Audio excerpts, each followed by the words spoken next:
Hi everyone. Time of supply के provisions हमने देख लिए हैं। अभी हम प्लेस ऑफ सप्लाई के प्रोविजंस देखेंगे। So what is the learning outcome of this chapter. हमें ये चैप्टर पढ़ने से क्या सीखने मिलेगा, क्यों हम ये चैप्टर पढ़ने, लर्निंग ऑब्जेक्टिव क्या है। हमें इस चैप्टर को पढ़ने से ये पता चलेगा कि हमें कौन सी जीएसटी चार्ज करनी है, आईजीएसटी चार्ज करना है या सीजीएसटी प्लस एसजीएसटी चार्ज करना है। हमारा India dual GST model follow करता है, जिसमें सेंटर और स्टेट दोनों मिलकर जीएसटी लेवी करते हैं। तो हमें ये पता करने के लिए कि कौन सी जीएसटी लगेगी, हमें प्लेस ऑफ सप्लाई पढ़ना होगा। प्लेस ऑफ सप्लाई के साथ साथ हमें ये भी देखना होगा कि लोकेशन ऑफ सप्लायर क्या है।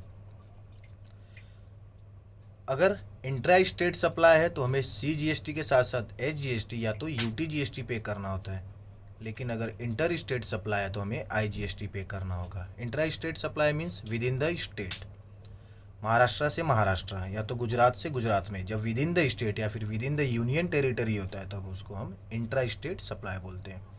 Inter state supply means two different states, means Maharashtra से सप्लाई हो रहा है गुजरात में, या फिर two different union territories, Delhi से सप्लाई हो रहा है अंडमान निकोबार में, या फिर वन स्टेट और अनदर यूनियन टेरिटरी, तब हम इसको बोलते हैं इंटर स्टेट सप्लाई।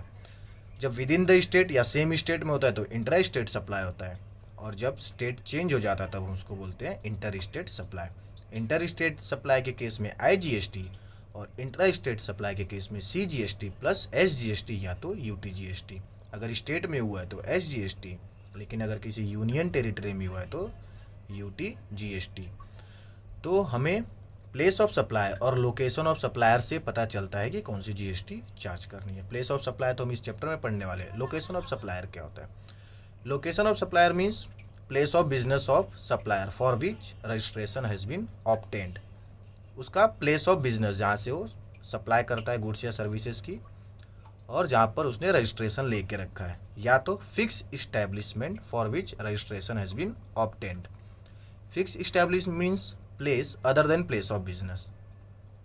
या तो अगर उसका मोर देन वन इस्टेब्लिशमेंट है तो वो इस्टेब्लिशमेंट जो डायरेक्टली रिलेटेड है उसके सप्लाई से, या फिर अगर नहीं पता चल रहा है तो उसका यूजुअल प्लेस ऑफ रेसिडेंस। ये होता है लोकेशन ऑफ सप्लायर की डेफिनेशन। फर्स्ट चीज़ उसका हम देखेंगे प्लेस ऑफ बिजनेस, या फिर उसका हम देखेंगे फिक्स इस्टेब्लिशमेंट। अगर मोर देन वन इस्टेब्लिशमेंट है तो वो इस्टेब्लिशमेंट जो डायरेक्टली कनेक्टेड है उसके प्रोविजन ऑफ सप्लाई से, या तो नॉर्मल केसेस में उसका usual place of residence. Place of supply में related to goods and related to services दोनों देखना है। गुड्स के केस में भी डोमेस्टिक ट्रांजेक्शन्स में देखना है। डोमेस्टिक ट्रांजेक्शन्स मीन्स इंडिया में होने वाले transactions with in India. Cross border transactions means import या एक्सपोर्ट गुड्स या सर्विसेज। तो हमें place of supply of goods के केस में भी डोमेस्टिक और क्रॉस बॉर्डर ट्रांजेक्शन्स देखने हैं।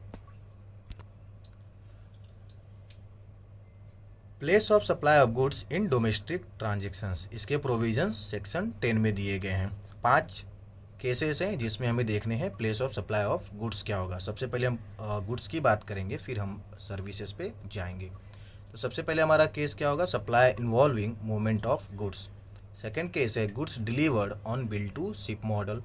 थर्ड केस है supply not involving movement of goods. Fourth case goods assembled installed at site. And last case है goods supplied on board of conveyance.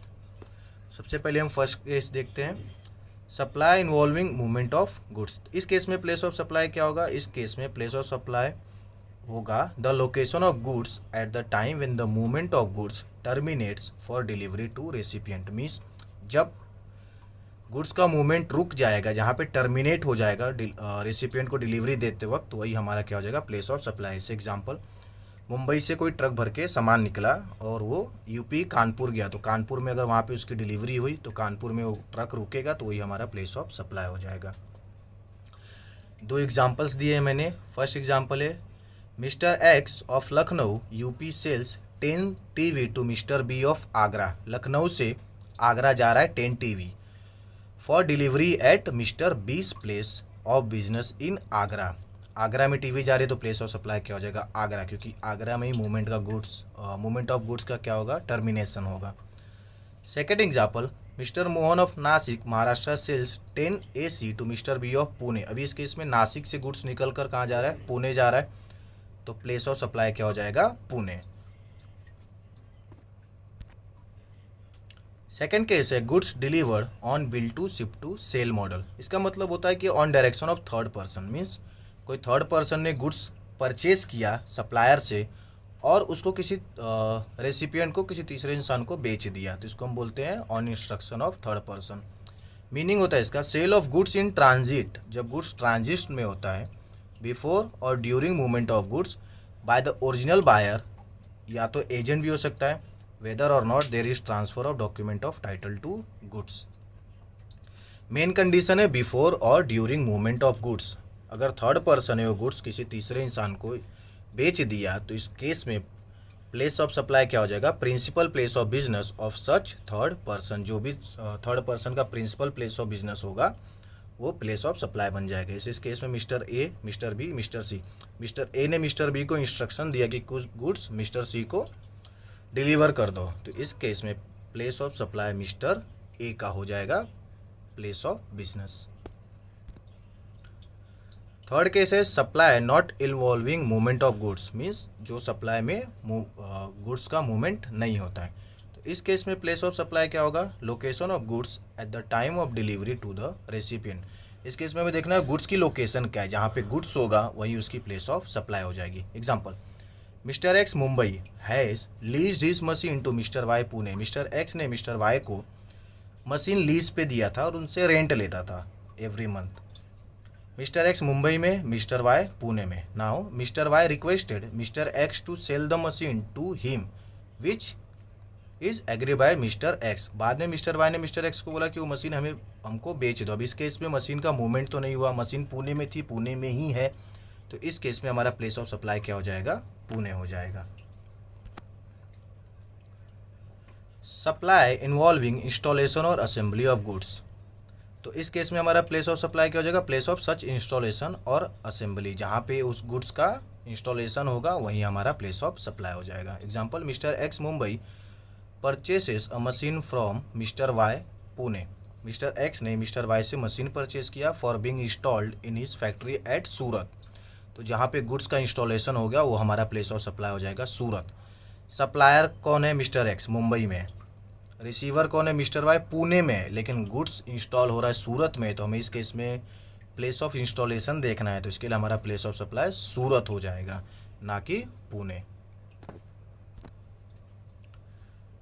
Goods supply on board conveyance, इसका मस्त classic example है train. Train में बहुत सारी चीज़ें हमको खरीदने मिलती हैं, ऐसे बुक्स होते हैं, पीरियोडिकल्स होते हैं, तो ये वो उसकी बात कर रहा है। तो इस केस में हमारा प्लेस ऑफ सप्लाई क्या हो जाएगा, the location where such goods have been taken on board. जैसे लोकेशन से जहाँ पर उस गुड्स को ट्रेन में चढ़ाया जाता है वही हमारा प्लेस ऑफ सप्लाई हो जाएगा। जैसे आप मान लीजिए ट्रेन में सफ़र कर रहे हैं, आपने आगरा में कोई सामान खरीदा, तो उसका प्लेस ऑफ सप्लाई आगरा नहीं होगा, जहाँ पर वो सामान ट्रेन में चढ़ाया गया था वो उसका प्लेस ऑफ सप्लाई हो जाएगा।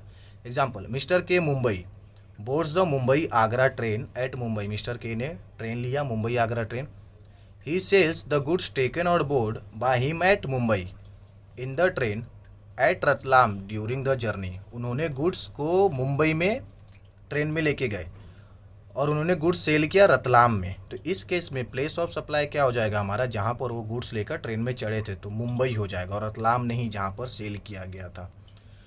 तो प्लेस ऑफ सप्लाई क्या होता है, location where such goods have been taken on board. जहाँ पर गुड्स ट्रेन में लेकर जाई जाएगी वही हमारी प्लेस ऑफ सप्लाई हो जाएगी। तो आंसर है the place of supply of goods is the location at which the goods are taken on board, that is Mumbai and not Ratlam where they have been sold. Next, ये सारे जो हमने transactions देखे वो किसके रिलेटेड थे, डोमेस्टिक। अभी हम सेक्शन 11 देखने वाले, ये बताएगा हमारा international transaction means cross border transaction. Provisions relating to determination of POS place of supply of goods imported into और एक्सपोर्टेड फ्रॉम इंडिया।